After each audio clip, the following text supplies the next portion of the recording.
Hello, and welcome to this Knowledge Group webcast, How to Defend Against Known and Unknown Storage and Backup Ransomware Threats. My name is Elizabeth. I'll be the moderator for the event today. We're going to get right to our speakers, but I do want to point out you're going to see information on these next slides about our speakers, their companies, and answers to some of our most frequently asked questions. We'd like to let you know if you're viewing via PC or Mac, you'll see an events chat window on the right-hand side of your screen. You'll also see a Q&A tab to submit questions at any time throughout the presentation today. Those questions will not appear, but we'll collect them all and address as many as we can towards the end of today's webcast if time permits. On the screen, you'll also see a link to sign up for a 14-day free trial. This gives you access to some of our live and recorded programs. You'll also be sent a survey today throughout the presentation via email asking for your feedback. We appreciate your comments. For any technical issues, please refresh the event page, and you'll also be able to contact us, info@theknowledgegroup.org, and we have a live chat service on our website if you need urgent support. We would like to take a moment now to thank our partner companies, Continuity and Veritas Technologies. You'll see their information on the screen. We'd like to extend our thanks to our speakers today, as well as all attendees joining us live or listening on demand. I'd like to introduce you to our speakers now. Today we are joined by Doron Pinas, Chief Technology Officer with Continuity, Doug Matthews, Senior VP of Product Management for Veritas Technologies, and Joel Reich, former Executive Vice President at NetApp. We'll see slide 11 on the screen now and hand it off to our speakers. Speakers, please be reminded to say next slide. Go ahead when you're ready, and thank you so much. Hi, thank you, Elizabeth. My name is Joel Reich, and I am really happy to be here today and really appreciate everybody dialing in to our webcast. As Elizabeth said, I used to be at NetApp and spent a lot of time with customers over the 18 years or so that I was there. And, back in those days, which isn't that long ago, but things have really changed over the last few years. Back in those days, when we were talking about storage security and backup security, the environment wasn't just that sophisticated, and the threat environment wasn't that sophisticated. So, we would have sort of useful conversations with people when we tell them, why worry about your SAN being hacked? Hide it somewhere as a subnet, and no one's going to actually be looking for it anyway. And I guess that was probably close to nirvana back then, because the days of having state actors trying to access information and ransomware gangs trying to figure out how to meet their annual ransomware numbers, those were just in the future. But this topic has become top of mind, and since my days at NetApp, I have been spending my time as an advisor and a board member for storage companies and for cybersecurity companies. And I could tell you, when I talk to those companies and spend time with their customers, the environment that we live in today is much different than it was a few years ago. So today, we wanted to talk about the ways to defend against known and unknown storage and backup ransomware threats. So the main topics are why storage, backup, and recovery systems pose a risk to your organization, the best practices for addressing backup and recovery ransomware threats, and how to assess your storage and backup security posture. Since this is a new threat environment, one of the things that I find most interesting is that these are technical issues, but they're also business process and issues about how parts of your organization work with other parts of your organization, because you all have to be linked to be able to put an effective defense in place. So we're going to spend some time not just on the technical parts of this, but we're also going to spend some time talking about the organizational dynamics and the process that goes into having an effective defense against ransomware threats. Next page, please. So, these are our speakers today. Please advance. All right, so this is our agenda. We're going to talk about the rise of ransomware and what it means for storage, backup, and recovery. Then we're going to go through some attack scenarios, which I think a lot of you will find interesting. The folks at Continuity and at Veritas spend a lot of time talking to customers, and we're going to talk about some real-world attack scenarios that we've seen in the recent past. We're going to talk about the 3 ways to defend against storage and backup ransomware threats, and then how to validate your backup and recovery security program. And you'll have access to the NIST paper on this topic, but we're going to spend some time talking about the top recommendations from that. And then summary and wrap up, we hope to spend some time fielding your questions and answering them. We would like to keep this dynamic and not give you PowerPoint poisoning. So we hope that we have some great speakers today, but we also want to hear from you on the chat on questions and topics that you find important that we can cover. Next slide, please. All right. So these are some examples that you've seen in the news, and I'm going to move quickly through these because I think the examples that Duran is going to talk about and Doug is going to talk about are much more interesting. But you'll see here is that I think the hot area or that we're seeing right now is that there are lots of people targeting backups, and they're doing it in very creative ways. And unfortunately, they're making the news. But let's move on from the news to the things that we've been sort of working through, where we have real world data and real world best practices about how to react to them. So next slide, please. This is the NIST information, and it's also and this topic is also top of mind at Gartner. So the space is moving fast.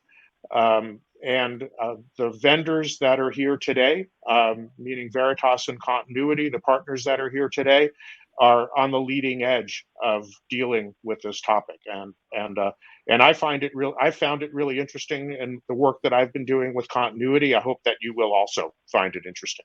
All right, so next slide. All right, Duran. Yep. How do they do it? Yeah. So in trying not to bore you to death, we've compiled 2 scenarios. They are based on actual cases that hit the news. Let's just move on to the next slide. What we would love to discuss is what would an attack on storage and backup look like? What do the attackers want to achieve? How it's done?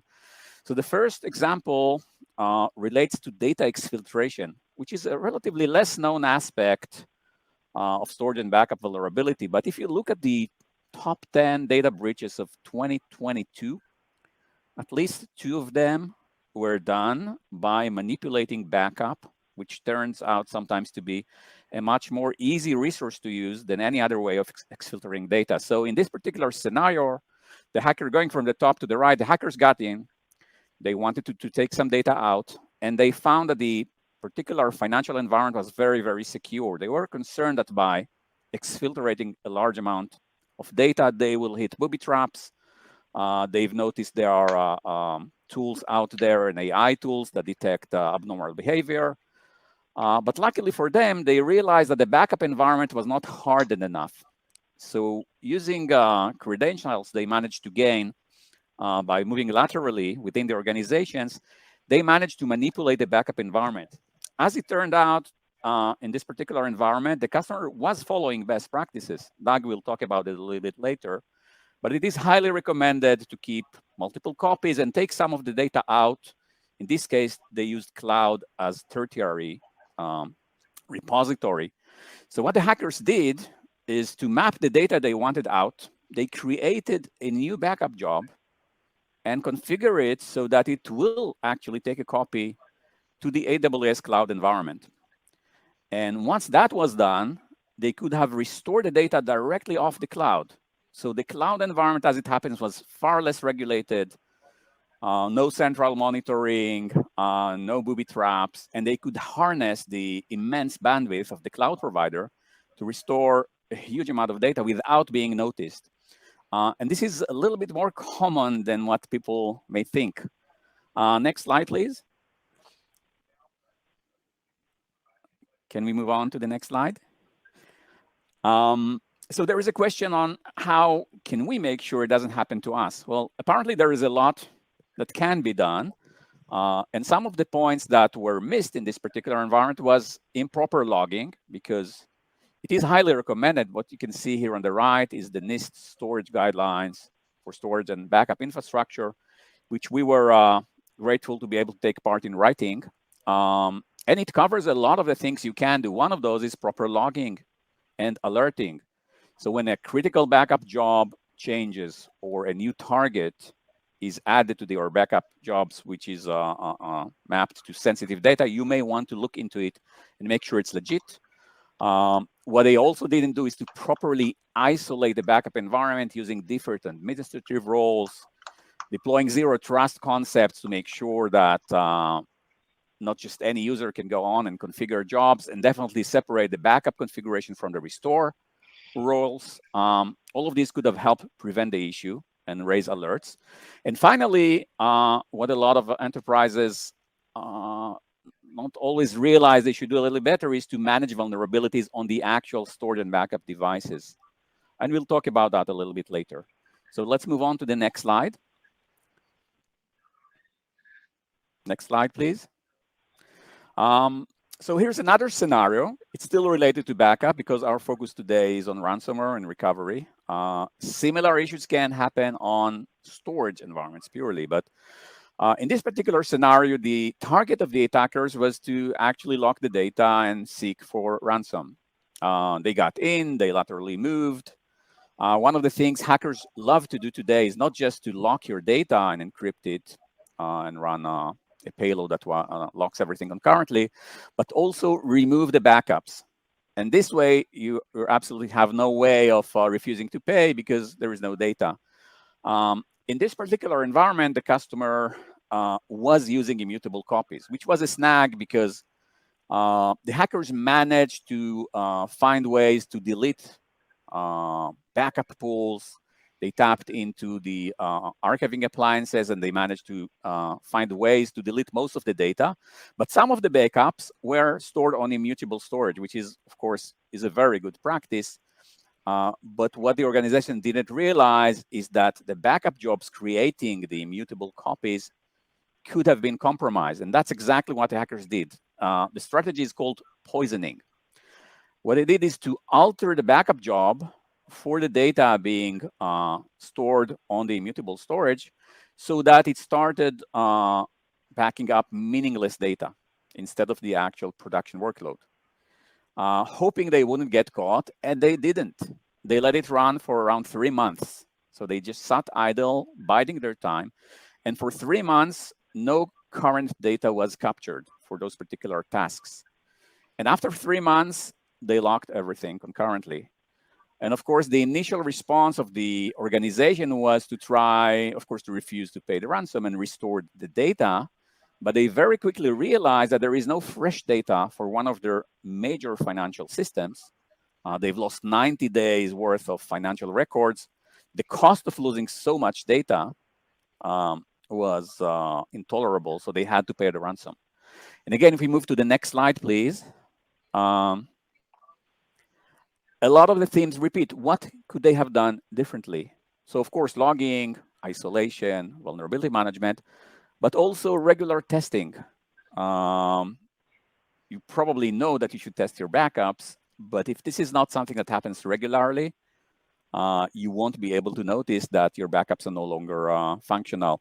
And this could have easily helped them identify the breach way before those 90 days elapsed. Yeah. Hey, So, Duran, yep. question. You know, most larger organizations have multiple data protection systems deployed. You know, at least 2 is kind of what I've seen in my work. Does that make it more complicated to test and have proper logging and alerting? Yes, of course. And I think Doug will actually touch upon that. It is valuable to diversify your protection methods. And Doug will actually, he has wonderful slides about it a little later. It's a very good strategy. In this particular case, the attackers did their homework. So they managed to delete the first line of defense, which in this particular environment was not the backup ecosystem itself at all, but rather the storage-based snapshots. So they found ways to hijack the snapshots. They also found ways to delete the backup jobs that were not immutable. The only bit they couldn't was those immutable jobs, which they poisoned. But to your point, of course, it makes perfect sense to diversify your layers of protection. So next slide, please. And if you're wondering at this point, if you are starting to have second thoughts, if maybe some of those things might have happened to you, you're probably in good company. One of the resources we publish annually is the State of the Storage Security Survey. So last year, we've analyzed around 6,000 discrete security issues in storage and backup environments alone. To the right, you can see very well diversified demographics. The average storage device has quite a number of issues, and more alarmingly, at least 3 high or critical risks which are unaddressed. So one of the points we want to make today is that whereas managing the security posture of network and compute device has matured, we still have challenges though, but it has matured, storage and backup are lagging behind. And we'll definitely be talking about ways to improve.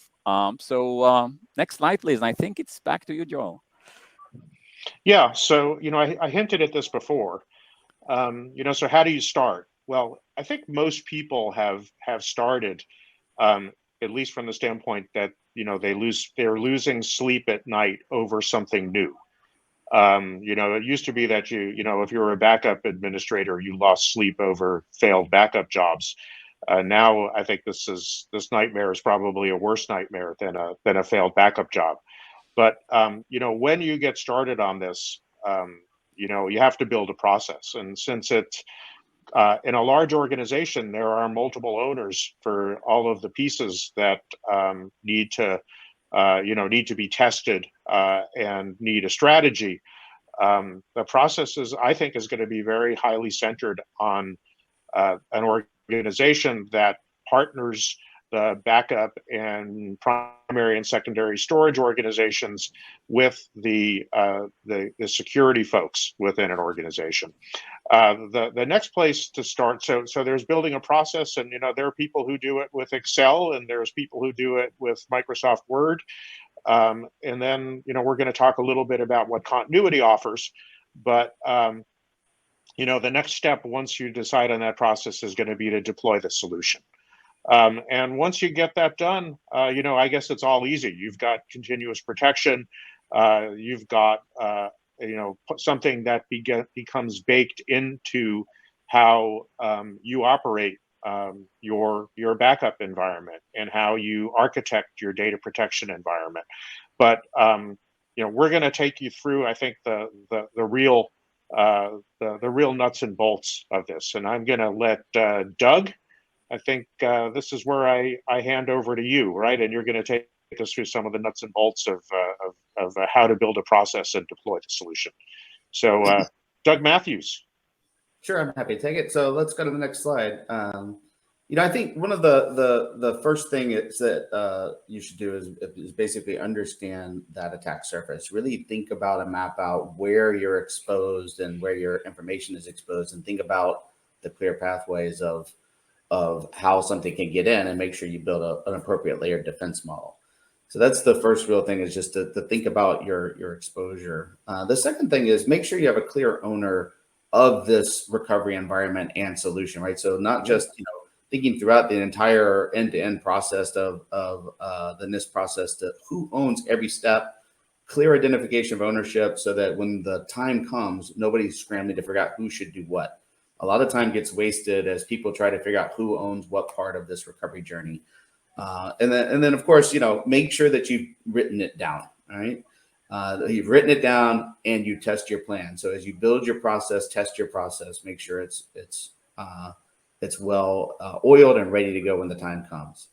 So if we go to the next slide, let's as you're looking through things, let me start by saying, as you do your inventory throughout storage and backup, make sure you're inventorying current capabilities. So, 5 years ago, as the general manager of the data protection business here at Veritas, I will tell you that malware and ransomware threats was a secondary concern. It was much more user error, much more disaster recovery that people were thinking the most about. But now I can tell you that cyber threat ransomware is the #1 thing that we talk about. And about that transition began about 3 years ago. Mm-hmm. And I would tell you that a very large part of my investment in our portfolio of change and innovation is in this area. So, we have accelerated innovation released to market over the last 3 years, just at an incredible pace for this use case. So as you do your inventory, don't think about things the way you always have. Make sure you understand the latest capabilities of the solutions that you're deploying. That would be my biggest recommendation here. I see a lot of people deploy solutions the way they always have, not taking advantage of new capabilities that are in the products that they currently own. So next slide. Let's talk about actually deploying those solutions. So if we'll forward one bit here, go to the next click. We recommend, again, as Duran has already said, as Joel has reiterated, the NIST framework gives us all a really nice approach. It's a 5-step framework. I'm going to discuss this building your solution in 3 key areas. When it comes to data protection, the ones that probably matter the most are protect, detect, and recover. So that's where we're going to spend a little bit of time digging in a little bit. So let's go to the next slide and talk about protecting our data. Because in the end, that's what your data protection solution is all about, making sure you have a recoverable copy in the event of a ransomware event. It's not protecting your primary workloads, it's protecting your secondary copies, making sure you have a recoverable copy of information. And I would tell you that this has saved the life or the business of many customers that we've worked with. So always make sure you have a very fully recoverable copy. And the first way to do that, it's a tried and true rule. It's been around since the beginning of data protection. We call it the 3-2-1 rule. There's 3 copies of data on at least 2 different media types and 1 off-site.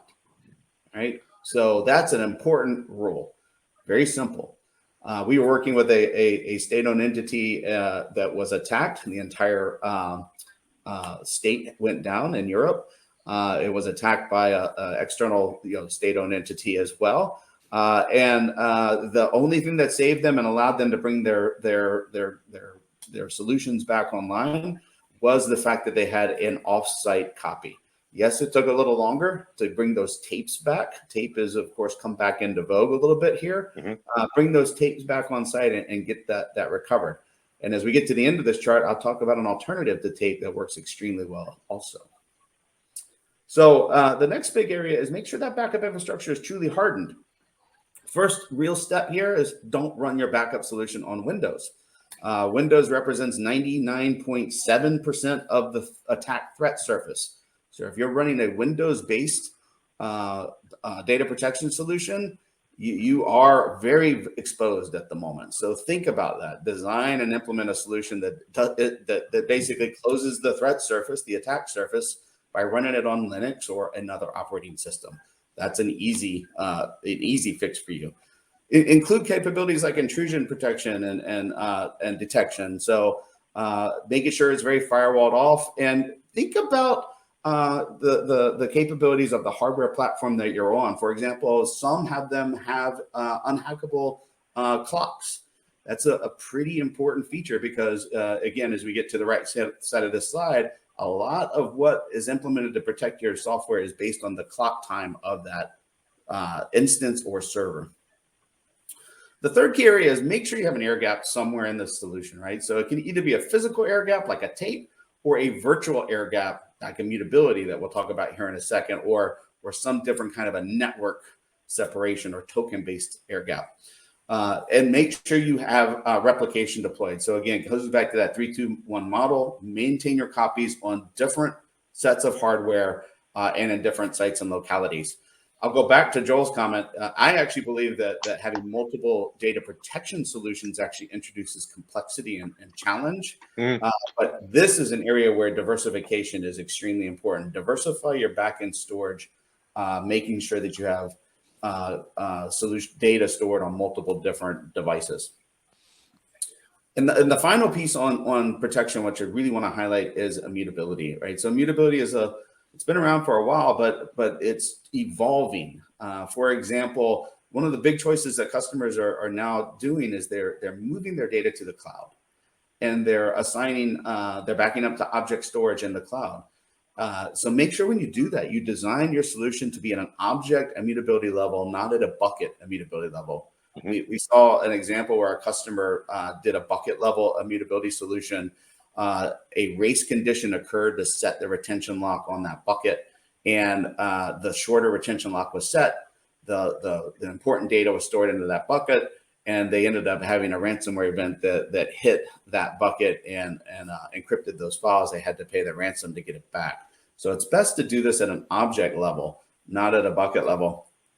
And again, think about that retention lock experience, making sure that as you build that air gap, that there's something there to separate that immutable storage from your backup environment, whether it's a token-based air gap or a physical air gap, again, like a tape or something.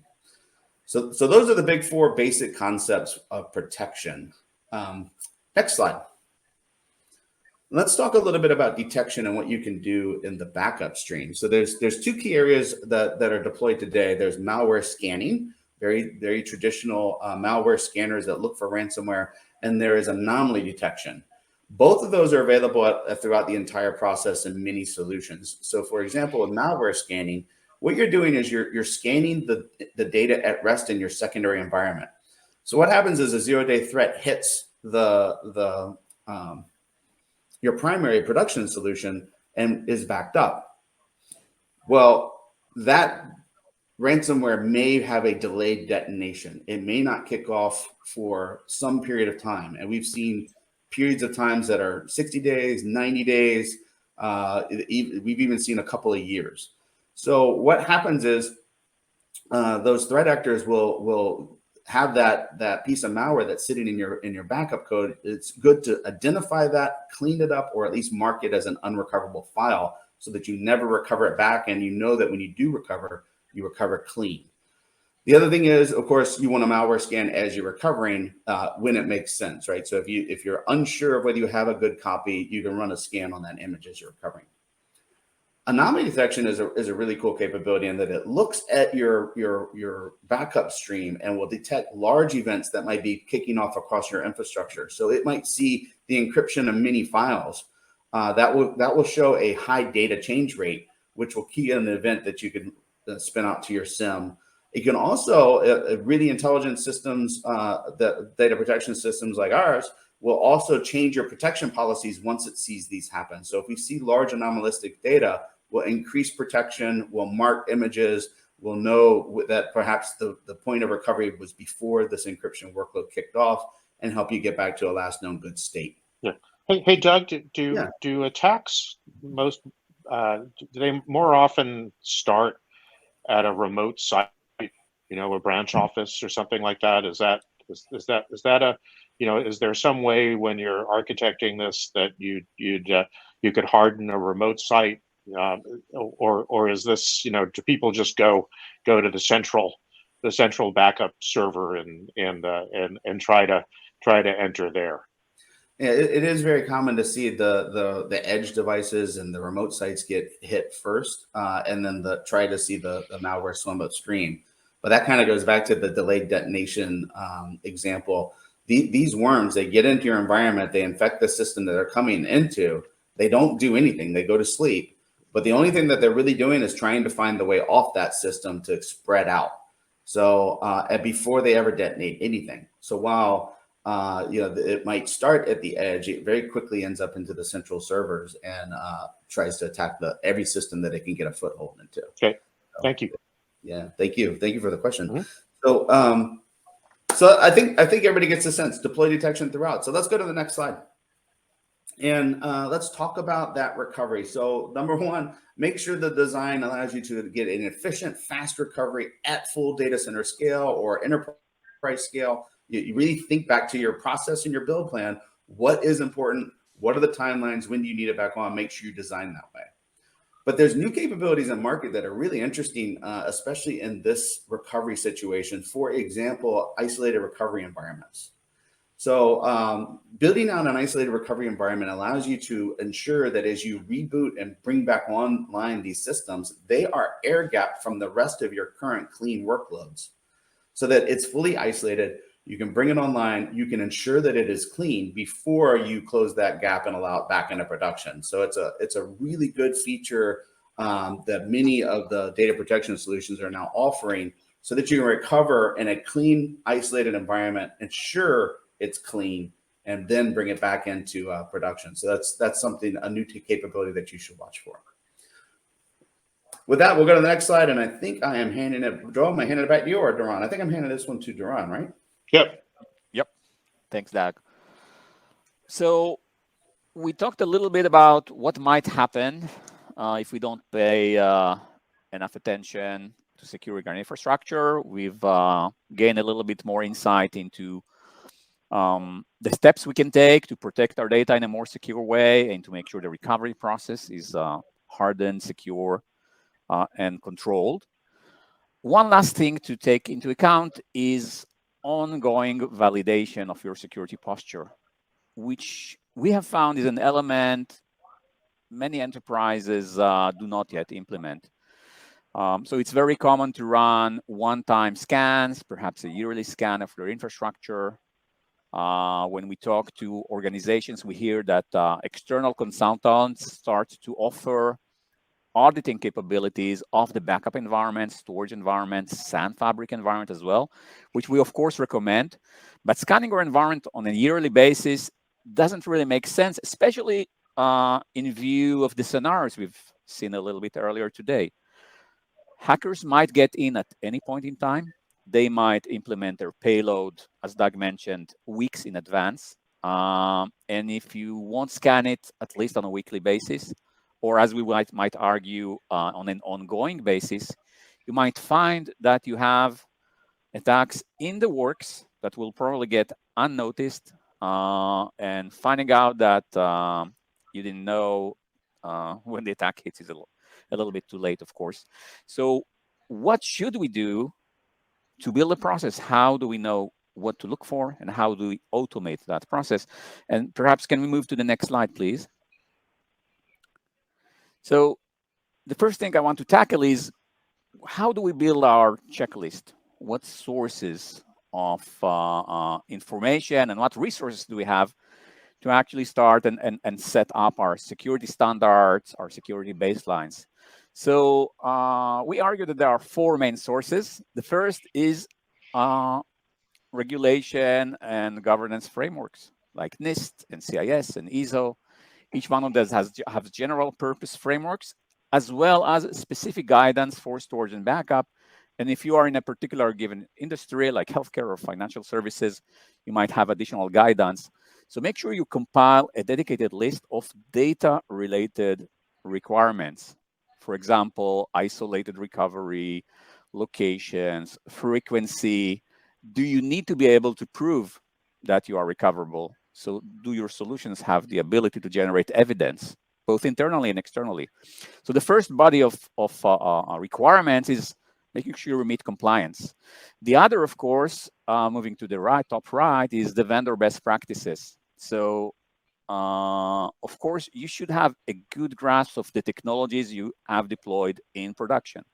What vendors you have, what appliances you have, what storage technologies, what replication, what archiving mechanisms, which backup softwares you have, and what are the relevant vendor best practices. So in many cases, when we help organizations scan the security posture of their backup and storage infrastructure, we find that they do not follow vendor best practices.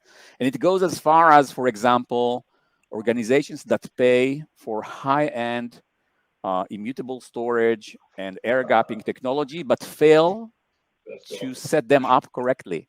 So in the survey we mentioned earlier, about 3% of the finding, which translates around 200 discrete incidents, were related to the fact that organizations paid for best-of-breed solutions, but failed to set them up correctly. So following vendor best practice is, of course, important. And there are a lot of hidden gems there. For example, a lot of the vendors enable or allow the devices to support versions of, or for backward compatibility, versions of protocols that you do not want to have on your environment. Just make sure you follow the vendor best practices. The next area where we find a lot of confusion and misconception is vulnerability management. So many organizations are convinced that the existing frameworks for vulnerability management also cover storage and backup, which in many cases is not true. So if you look at your typical vulnerability management solution, you'll find that it is not capable of communicating with the storage fabric, which involves network switches. They work with proprietary non-IP protocols. It does not collect data from archiving appliances. It does not necessarily understand all the APIs and pieces of code that are out there by which endpoints communicate with the storage and backup frameworks. So that presents a huge potential blind spot. And what we urge you to do is to take a look at the security bulletins of storage vendors, follow them on a weekly basis, make sure what CVEs are published. Some of them are critical, and at the bare minimum, make sure that these are included in your existing vulnerability management frameworks. And if not, make sure you build the right solutions around there. Some tools can help you with that. And finally, make sure you capture internal baselines. Doug spoke earlier about the disconnect sometimes in organizations where there is no clear definition of ownership. And indeed, we find that in many cases, it's not really clear whether security specialists own data protection or is it the IT operations team. So defining guidelines is an important way to communicate in between or bridge the gap between those two groups. For example, what are your minimal expectations for backup retention, for RPOs, for RTOs? What needs to be immutable and what's not? And it's absolutely certain that you might have specific requirements that are not covered in any of the other sources. For example, your organization may be required to have HSM with FIPS 140-2 level 3 storage for encryption keys. So which environments needs to be protected that way and which do not? So gather a list of your requirements. We have one more slide. Let's hit the next slide, please. Yeah. Hey, Doron, I did want to ask a question. I mean, we've been, and for Doug also, we've been focusing a lot on people who own their own backup environments, but a lot of folks use service providers to do their backup. How do you, if I'm buying my backup service from someone else, what do I need to ask that provider to make sure that they're doing the right thing? Sure. So the first thing I would do is just make sure you ask them if they have a recent vulnerability scan of their storage and backup environments, and perhaps talking about the previous slide, let them walk you through the list of items they validate continually, so you'll have a good grasp or a good sense that they're actually thorough, and you'll find some of them actually do a very good job. Perhaps Doug has additional insights. No, I think that's great, Doron. I also think that there are technical questions you can ask them, like are you immutable and do you save offsite copies? I think those are great things. But on the business side, Joel, I think that's where ultimately, if you're buying this as a service from your provider, there should be an SLA in place. There should also be a cyber insurance or cyber guarantee of recovery. Mm-hmm. So I would definitely ask them about that. I would ask them about your remediation in the event of a cyber threat, like what and then you need to make sure that they've reinsured that with their back-end carrier to ensure that should you get attacked, they can't recover. You're covered through their cyber insurance program. And then I think the final thing I will call out, a lot of customers assume that they're covered by the cloud service provider if you're running a cloud. Mm-hmm. Yep. But they're very clear about the shared responsibility model. the data and the protection of that data is your problem, even if you use their solutions. So you are not protected if you run cloud data protection solutions. Yep. So customers often think that they are. I have been in numerous situations where the customers had no recourse, then had to pay ransom to try to get their data back because they assumed that the cloud service provider would cover them. And I've also been in situations where even though they paid the ransomware, they did not get their data back. So make sure that you understand your profile here. I think it's a very important question that you've asked, Joel, that customers assume the service provider takes that responsibility, and they just don't. Yeah, I mean, it's a hard enough problem when you own the infrastructure. But there's other implications when you don't. So yes, absolutely. Yep.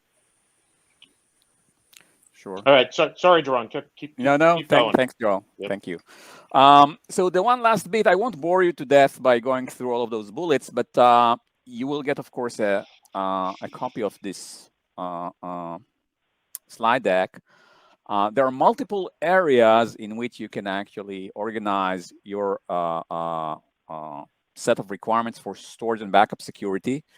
On a very, very high level, some of those requirements should sound very familiar, like authentication and audit logging, and administrative access control and authorization. These are aspects common to securing any type of infrastructure, whether that's storage or compute or network.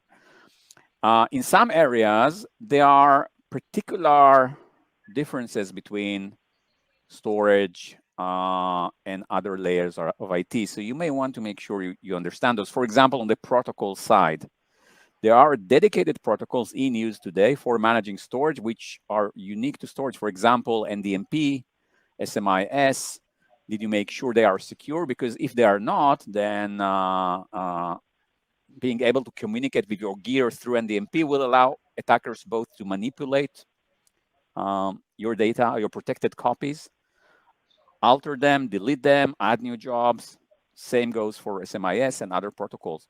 So realize in which areas there's new content unique to storage and backup. And of course, in some areas like ransomware protection, and perhaps to a certain extent SAN and NAS, where there are specific networking technologies that are unique to backup and storage. Pardon the interruption. This is Elizabeth, the moderator for the event. Seem to be getting a little bit of a cut up on the audio. Stand by. We'd like to go ahead and continue on with slide 32. Just make sure we have our audio. Please continue. Yeah, I'm not sure at what point you have lost me, but I'm just saying all of that, these are just placeholders. You can consult with frameworks like the NIST 800 series document number 209, which we will provide as a list, that provides a pretty comprehensive overview of each one of those areas, outlining lots of good recommendations on what to check for each one of those rubrics. And just make sure that you cover all the relevant layers of data protection you have. So it's not just the backup and the tapes, but also block storage and the storage switches and the storage network and the storage APIs and management consoles. Make sure you have a good framework that covers all of your assets, because if you leave something behind, it can be used as a way to get in. So next slide, please. Wonderful. There we go. So yeah, so that will be almost my last slide, one before the last. I should just say that if you are interested, we are not here to provide any product pitch, but what Continuity can provide you is with a tool that automates a lot of the concept we've seen earlier by way of being able to scan and inventory your storage and backup environment, monitor its security posture, and show you what you can do to do better. And you can use that either as a one-off process. And a lot of the consultancy firms and external consultants you probably work with today will know how to get such a report for you, or we can deploy it internally. So let's move on. That was the last bit about a product pitch. Before opening the stage for your questions and your valuable input, we are providing here some links both to the Veritas site and the Continuity Software site, where you'll find a lot of good resources around how to design, build, and run successful storage and backup, and of course, secure environments. There are a lot of resources in both our company sites, researches, links to the regulatory frameworks you might want to look into and ways for you to get in touch with us. And with that, we want to open the stage for your questions. Thank you so much. An excellent presentation from our speakers today. We do have a few minutes for some questions. So I want to start, and of course, each of you, your thoughts on this, and perhaps we can start with Doron and then move on to Doug and then Joel. What do you think are the most common mistakes and gaps of organizations in their ransomware strategy? I know you talked about this a little bit and how they should start addressing them, and if we could drill down on some more specifics there. So I'll take two and then leave more to others. And we've touched upon most of them today. I think that the first notable issue is that there is no clear ownership and no clear vision. If you want to protect and make sure you're recoverable, you should take a holistic view into where your data lives, who owns it. It's not just IT security.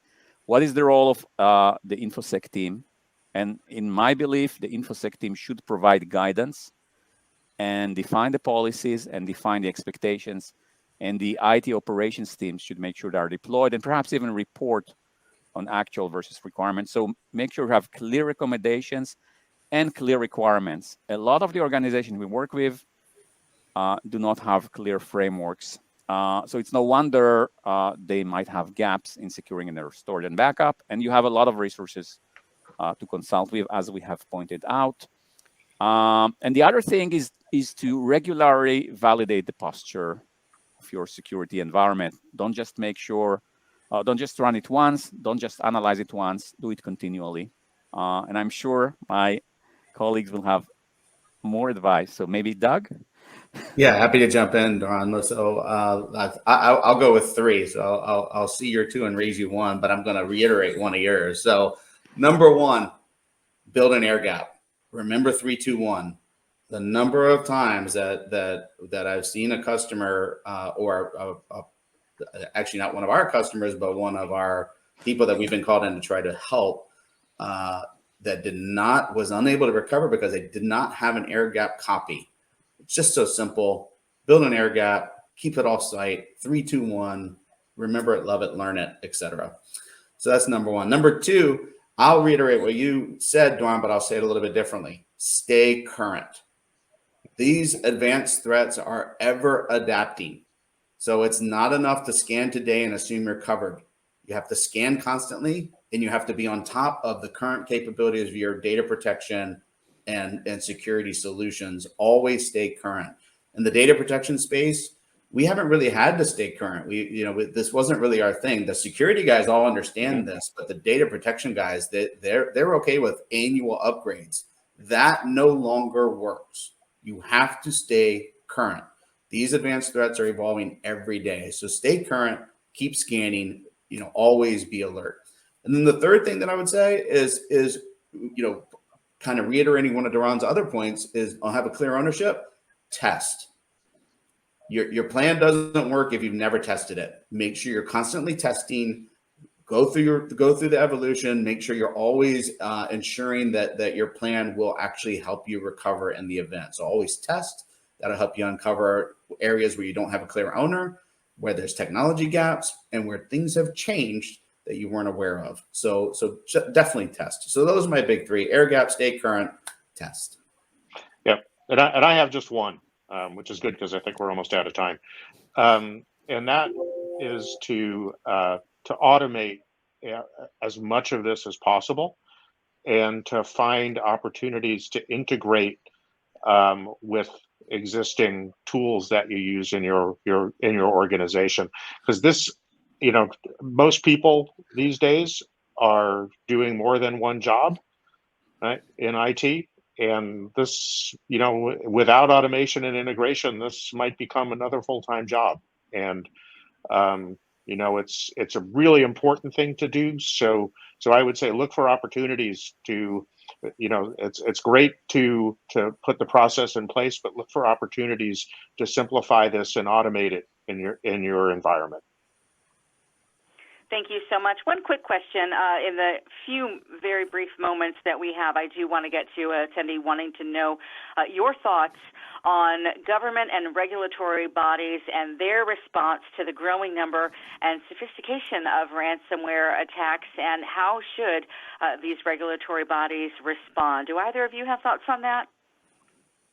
Well, I'll get started on that. I think the U.S. government, as an example, has responded rapidly with the executive order by President Biden that requires all organizations within the U.S. federal government to report their posture and to step through their levels of preparedness on a time-bounded way. And I think that's starting in the federal space, and there is an anticipation that that will emerge into the corporate world very quickly. So I do think, not only do the regulators have a role to play here, but they are actively starting to play that role, as evidenced by the executive order. Yeah, and I might jump in and add two more points for that. One is that it's not just the expectations from the organization, it's also the investment in research in providing guidance, which NIST has been working on hard to provide you guidance on how you can improve. And finally, I would say it's the growing expectation of organizations to be accountable. And again, I think it actually relates well to what Joel has pointed out. You need to be able to provide evidence that you're recoverable, and probably you should use automation to do that. So governments provide both guidance, they define expectations, they expect you to be able to be accountable and prove you have isolated. We hear that a lot from organizations, that they were explicitly asked about proving they have isolated recovery environment, that they have incorporated some of the concepts Doug have outlined. They're making sure we stay on our toes. Yep. Yeah, I could say, just want to chime in what Doug was saying. I think it already has made the jump to the private sector. This topic is often on the discussion list for corporate boards, especially for public companies, because it is clearly top of mind. So I think it made the jump, and it was probably 3 years ago when it started to go on your time. Your reference of when this became a hot topic. I think that this became a featured / dreaded topic for corporate boards to discuss a few years ago. Thank you so much. Now, that is all the time that we have for questions, but attendees, I want to let you know that if there was a question you had we were not able to get to, feel free to reach out to our speakers individually. Their contact information has been provided on your events materials, and I'd also like to turn back to each of our speakers for just a final closing remark, but first I do want to invite all of you to follow us across our social media pages. The Knowledge Group can be found on LinkedIn, Facebook, and Twitter, and we also have a podcast on both iTunes and SoundCloud. You can find the Knowledge Group podcast. And of course, if you have any questions, you need to reach out to us. You can reach us at info@theknowledgegroup.org. We have a few minutes remaining, and with those, I'd like to turn back to each of our speakers just for any final thoughts you'd like to leave our attendees with today. Doran, we'll start with you. Yeah, well, I think we've captured quite a lot. I say be proactive, do your homework, make sure you close the knowledge gap. Just be prepared. Thank you so much for your excellent. Go ahead, Doug. Yeah, sorry, I was just going to jump in and reiterate a point that Joel made actually around automation. So at Veritas, we believe that data protection should just happen. It is our vision that in 3 to 5 years, the platform itself will be autonomous and will protect and manage your data and respond to these threats without user involvement. So automation, and in fact, going beyond automation into autonomous reaction through AI ML technologies, that's the future. Make sure you're plugged in, stay current. This industry is rapidly evolving. So thank you. Thank you so much, Doug Matthews. And Joel, thoughts from you before we close out? I don't think I have an additional thought after the wise counsel from Mr. Matthews and Mr. Pinhas. So I'll just thank everyone for their time and for the really good questions. Thank you so much. Again, a wonderful presentation, and a reminder, attendees, feel free to reach out to our speakers if you have a question, or you can send it on to us, and we're happy to help you out, locate that contact information, info@theknowledgegroup.org. That does conclude our webcast, How to Defend Against Known and Unknown Storage and Backup Ransomware Threats. On behalf of our sponsor, speakers, myself, and our entire Knowledge Group team, we hope you have enjoyed our webcast today, and we look forward to having you join us for the next one. Thank you all so much,